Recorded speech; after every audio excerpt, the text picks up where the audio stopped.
Hardly anyone is talking about this juicer, and I can't understand why, because after 6 months of using it, it's turning out to be one of my favorites. And it's due to this one reason, which actually has nothing to do with cleanup time. So in this Hurom H70 review, we're gonna cover how simple it is to use, exactly how much juice it yields compared to similar machines, and one thing that makes this juicer a standout from the rest. Let's unbox it in 3, 2, 1, there it is. Let's start with the hopper. It can hold 55 ounces of fruits and vegetables, and just for some context, that should give you about 2 cups of juice per batch. In the top is a circular cutout, so you can keep adding more produce while the machine is running. And there's a set of blades at the bottom that do the chopping for you. This lets you put whole fruits like apples into the machine without having to prep them first. And this would be a horrible Hurom H70 review if I didn't show you this. It's a breakthrough technology that sets this juicer apart from a lot of the other ones in the market. And I'm pretty sure you're gonna love this when I explain what it is. So check out this auger. It pulls apart like a Lego set. Now, there are 2 reasons why I love this. The first is all you have to do is pull it apart and rinse it. You don't have to spend 15 minutes scrubbing the machine. Now, most juicers use a stainless steel screen and cheap plastic. Over time, these can crack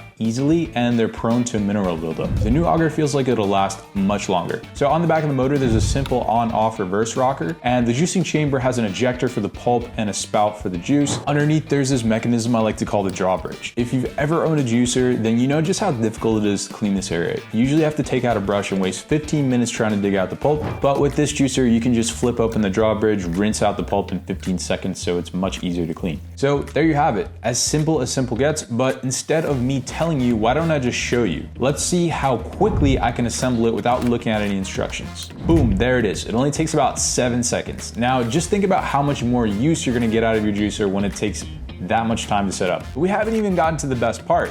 Look, I can show you all the bells and whistles on this thing, exactly how much time you can save by getting yourself one of these, but you know what? None of that matters as much as this next part we're about to dive into. You're probably dying to know how much juice you can officially extract using this machine. Well, let's put it to the test and find out. To test out this juicer, I'm gonna use a recipe from my juicing book, Juicing for Beginners. It's got 40 chef-crafted recipes and they're beginner-friendly with simple ingredients. Over 200 people have already bought the book. I've got 2 green apples, a slice of lemon, and some ginger. We'll go ahead and load up the hopper with all the ingredients and then let it rip. You can see that the blades are making light work of the apples. The motor is plenty powerful on this thing. I didn't have any problems with the lemon or ginger either. The meter is showing about 68 decibels of noise on average, and just for some context, your average blender is about 100 decibels plus. So this juicer is about half as quiet in comparison. The quietest juicer I've used averages around 59, so this one is slightly louder, by no means a deal breaker, which means if you're someone who likes to juice early in the morning, you don't have to worry about waking your kids or your partner up. Let's crack open the juice cap and see what we got. After a taste test, I was thoroughly impressed. I give the juice quality about a 9 out of 10. Now let's take a look at how dry the pulp is.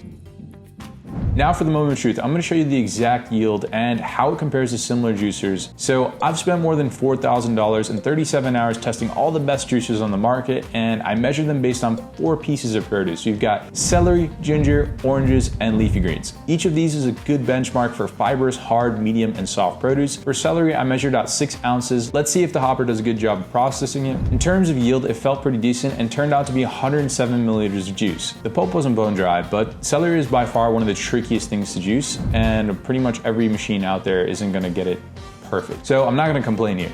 For ginger, I measured 1.3 ounces. I dropped these chunks into the top and let the machine rip, and that turned into 27 milliliters of juice. If we zoom in on the pulp, you can see it's slightly wet, but I think it's because I cleaned the machine before and didn't do a good job of drying it. Next, I used 1 whole orange that came out to 8.5 ounces. Here's a bird's eye view of the oranges. That turned into 168 milliliters of juice, not much pulp, and it was pretty dry after. After doing a separate squeeze test, I couldn't even get 1 drop of OJ out. For leafy greens, I used about 2 ounces. The hopper took some time to dice up the leaves, but eventually got the job done. Let's open the cap and then give this one a good tip over to see how much juice we're able to get. We're looking at about 20 milliliters of juice on this one. The pulp was mushy and sort of caught around the auger here, but before I show you how this compares against other juicers, we've got to talk about something everyone likes to complain about. The worst part about using a juicer is cleaning it. So Hurom listened to their customers and engineered a way to make cleanup time lightning fast with the H70. But is it just a marketing gimmick, or is this thing actually as easy to clean as advertised? Well, let's find out.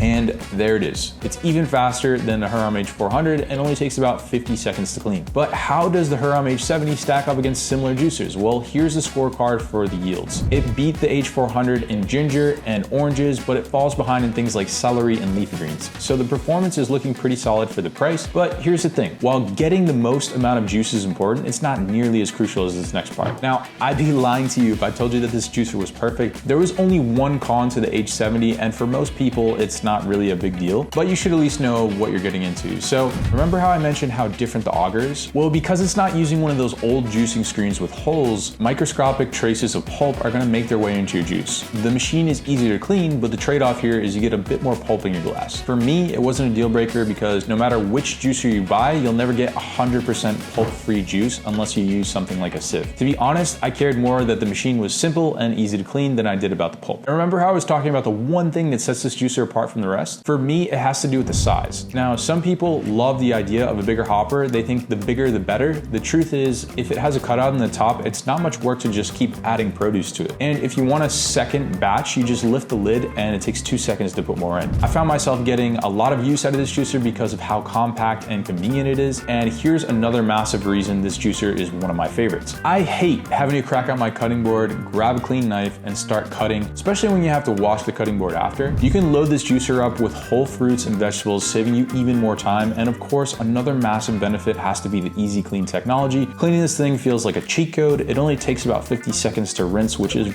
really tough to beat. And when you look at the Hurom H400, which is $700, the H70 is almost identical. And the H400 is used by NFL athletes like Nick Bosa from the San Francisco 49ers, professional chefs, and it even made it on Forbes. So for $100 less and the 15-year warranty, the H70 feels like a steal. And if you're looking to save even more money on the H70, check out the links in the description below, which I'll keep updated with the best discounts on the internet. Now, I don't know how long these discounts are gonna last, so make sure you don't wait.